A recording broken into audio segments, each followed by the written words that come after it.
And in terms of how the public sees it, the Washington Post out with a poll among registered voters. 63% think this meeting that Don Jr. had was inappropriate. 27% think it was appropriate. There's, of course, a partisan breakdown. 33% of GOPers think it was inappropriate. 85% of Democrats think it was inappropriate. Margaret, in some ways, you have the president using something sort of like a babe in the woods excuse for his son, right? Calling him a kid, a good boy, stretching the definition of who I think is considered a boy. Donald Trump Jr. is 39 years old. And so, I mean, what do you make of the White House's messaging on this, particularly from the president? It's been a tremendous challenge for the White House to figure out how to message this. And it's still hard to tell whether it's because they knew a lot more than they were letting on to, or because they didn't know everything they needed to know, and they're now trying to play catch up.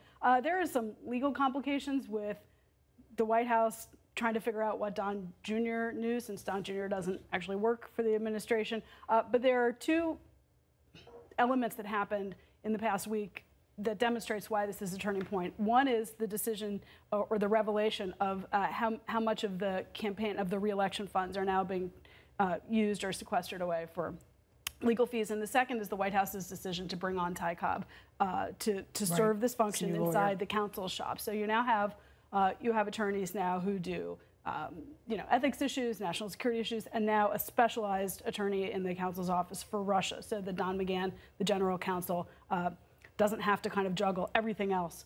Plus this, what this shows me is that they are prepared now to dig in for a much longer fight and duration of issues related to this than they initially thought they might need to. And one of the lawyers is Jay Sekulow, who'll be on our air and on lots of programs. In the private attorney. In the private attorney. And he was on our air. And here's what he had to say in terms of the framing of what he thinks went on here. What law was violated by that meeting? And your experts have said it too, nothing. And at the end of the day, that's what this is about. I mean, okay, so when you're talking about coordination and collusion, it has to be to do something. But the question is still open about what was the something, right? Is it to, even if it's the adoptions thing, which does not seem very plausible, that is maybe to talk about sanctions, because that's what the adoption response from Moscow was in response to when we passed the Magnitsky Act. That would be technically a violation of the Logan Act, even though nobody enforces it, but that's actually a thing.